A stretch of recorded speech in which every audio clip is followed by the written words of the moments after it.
নমস্কার। সম্প্রতি কলকাতায়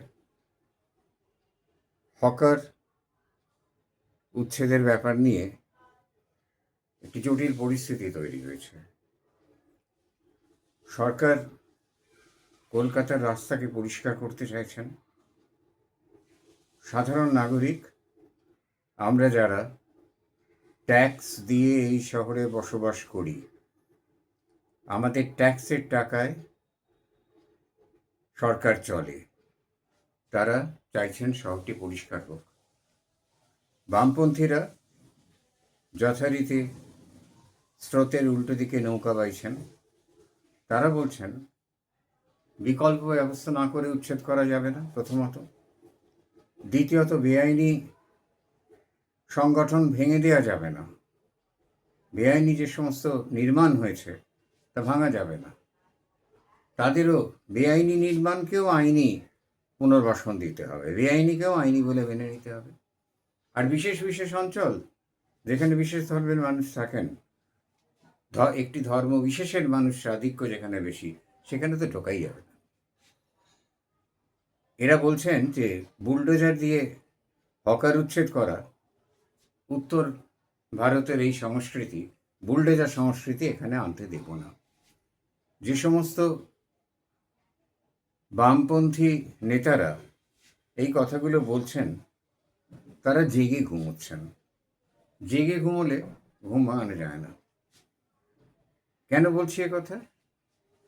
না, 1996 খ্রিস্টাব্দে এই কলকাতা শহরে হকার উচ্ছেদ করা হয়েছিল রাতের অন্ধকারে লুকিয়ে চোরের মতো, বামফ্রন্টের শাসনকালে। দিনের বেলা উচ্ছেদ করতে গেলে নানা রকম অশান্তি হতে পারে। প্রয়াত বাম নেতা কমরেড সুভাষ চক্রবর্তীর পরিচালনায় অপারেশন সানশাইন হয়েছিল।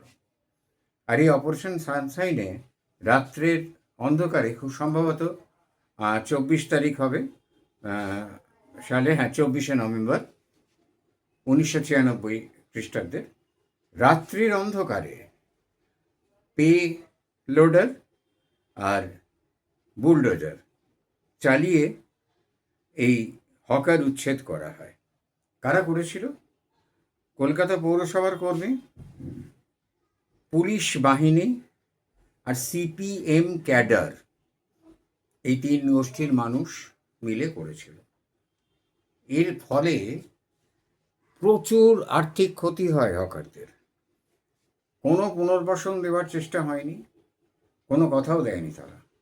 আর হঠাৎ অতর্কিত আক্রমণে এইভাবে তাদের মালপত্র নষ্ট হয়ে যাওয়ায় যে ব্যাপক, হাওড়া এবং কলকাতার হকাররা যে ব্যাপক ক্ষতির সম্মুখীন হয়, সে ক্ষতিও তাদের পুষিয়ে দেওয়া হয় না। বুলডোজার সংস্কৃতি উত্তরপ্রদেশের, কলকাতায় আনতে দেব না। বুলডোজার সংস্কৃতি কলকাতায় প্রথম শুরু করেন বামফ্রন্ট সরকার, প্রয়াত নেতা সুভাষ চক্রবর্তীর নেতৃত্বে। 1996 সালের 24শে নভেম্বর মধ্যরাত্রি থেকে শুরু হয় অপারেশন সানশাইন। আর 18 জন আত্মহত্যা করেন, আগেই বললাম আমি।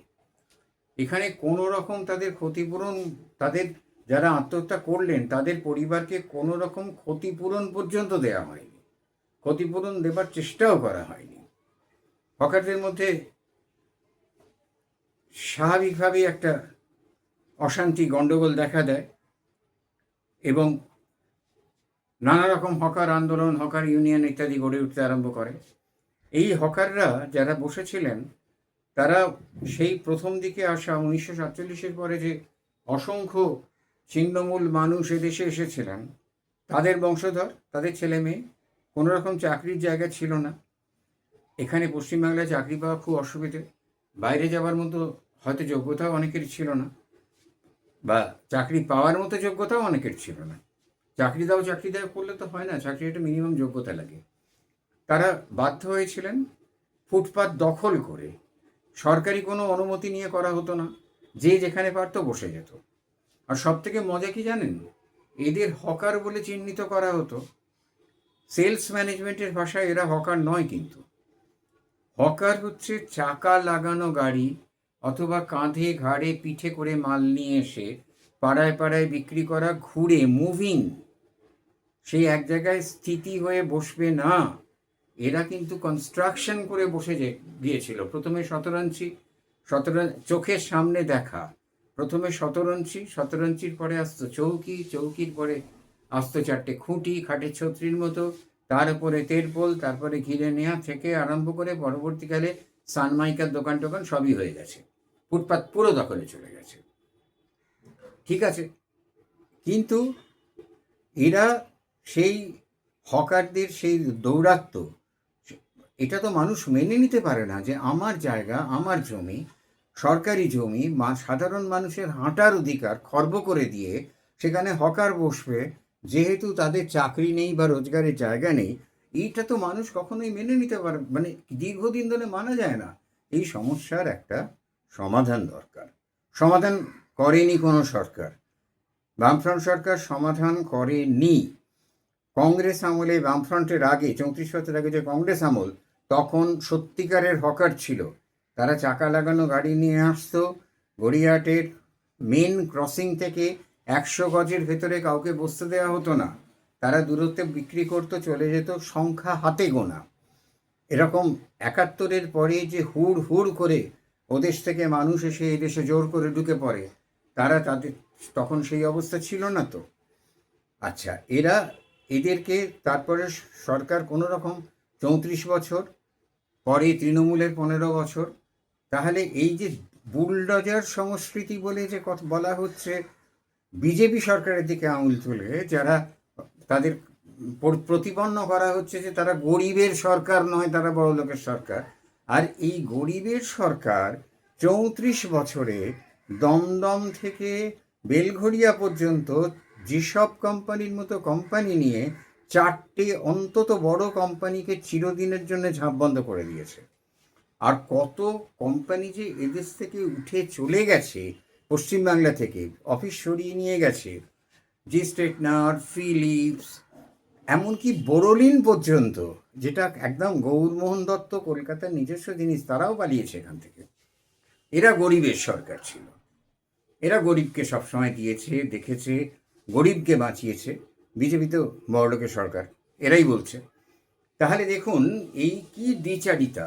এই বুলডোজার দিয়ে সিপিএম নিজে যখন হকার উচ্ছেদ করলো, তখন সেটা দোষণীয় হলো না। মমতা বন্দ্যোপাধ্যায় তখন হকারদের পাশে দাঁড়িয়ে বিরাট আন্দোলন গড়ে তুললেন। দ্বিতীয় দ্বিচারিতা দেখুন, এই মমতা বন্দ্যোপাধ্যায় আবার মাঝখানে হকার সরাবার জন্য নবান্নে বসে মিটিং করে কিছু কিছু বাছা বাছা এলাকার, এর বেশি ডিটেলে যাব না, বাছা বাছা এলাকার হকার তুলে দিলেন, দেবার চেষ্টা করলেন অন্তত। তখন সেটা দ্বিচারিতা, তখন সেটা কোনো পরিপন্থী হলো না। তখন গরিবের অন্নে হাত দেওয়ার প্রশ্নই উঠল না, কারণ যে বিরোধী দল এতদিন ছিল তারা এখন শাসকে বসে শাসক এবং শোষক হয়ে গেছে। বামফ্রন্টের ক্ষেত্রেও তাই। তাহলে এই যে নেতারা বলছেন যে বুলডোজার সংস্কৃতি উত্তর ভারত থেকে এসছে, বুলডোজার সংস্কৃতি বিজেপির সংস্কৃতি, তাহলে তারা অপারেশন সানশাইন নিয়ে কি বলবেন, যেটা 1996 সালের 24শে নভেম্বর মধ্যরাত্রে সংগঠিত হয়েছিল। প্রচুর পরিমাণে হকার, হাজার হাজার হকারকে উচ্ছেদ করা হয়েছিল। তারপরে তারা আবার ফিরে এসে বসেছিল, কারণ এবং এদেরকে পরবর্তীকালে আন্দোলনের চাপে একটা লোক দেখানো পুনর্বাসনের অভিনয় নাটক হয়েছিল। কসবায় ওই মাঠে খালি আছে, ওখানে একটা পুনর্বাসন দাও, সেখানে তারা যায়নি, তারা ওখানেও লোক বসিয়েছে হকারেরা, আবার গড়িয়াহাটে এসেও পুরনো জায়গা দখল করে নিয়ে বসেছে।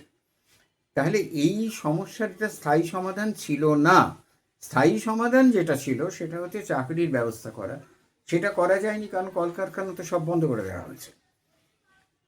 তাহলে আজকে এটা বলার মানে কি যে এইটা বাইরের সংস্কৃতি, এটা উত্তরপ্রদেশের সংস্কৃতি। আজকে রেলওয়ে হকারদের পাশে দাঁড়িয়ে, না তোমাদের উঠতে হবে না, আমরা আছি। কেন? এই সংস্কৃতি তো পশ্চিমবাংলার বামফ্রন্ট সরকার, জনদরদি, গরিবের সরকার, মেহনতি মানুষের সরকার, লড়াই লড়াই লড়াই চাই, লড়াই করে বাঁচতে চাই এর সরকার দেখিয়েছে। তাহলে তো বুলডোজার বাইরে থেকে আসেনি, বুলডোজার সমস্যাই তো এখানকারই। বাধ্য মানুষ প্রতিবাদ করতে। হকার একদিন করতে করতে এমন একটা অবস্থা দাঁড়াচ্ছে যে ব্রেবন রোড দিয়ে হাঁটা যায় না টি বোর্ডের সামনে দিয়ে, হাঁটা যায় না চাঁদনি চকের কোনো ফুটপাত দিয়ে, ট্রাম লাইন ধরে হাঁটতে হয়। কেন? আমার দেশে আমি ট্যাক্স পেয়ার এত কষ্ট করব কেন? হ্যাঁ, কিছু মানুষ চাকরি পায়নি, তারা রুজি রোজগার করে খাচ্ছে, কিন্তু তাই জন্য সাধারণ জনগণ কোণঠাসা হতে হতে আর কত কোণঠাসা হবে। শেষ করছি আবার এই কথা বলে, বুলডোজার পেলোডার দিয়ে হকার উচ্ছেদ করেছিল 1996 সালে বামফ্রন্ট সরকার, প্রয়াত নেতা সুভাষ চক্রবর্তীর পরিচালনায়। এটা উত্তরপ্রদেশের নীতি, বুলডোজার নীতি এখানে আসতে দেব না বলে যে নেতাটি, নবীন নেতা নবীন তুর্কি চিৎকার চেঁচামেচি করছেন, সেটা গ্রাহ্য করার কোনো কারণই নেই। নমস্কার।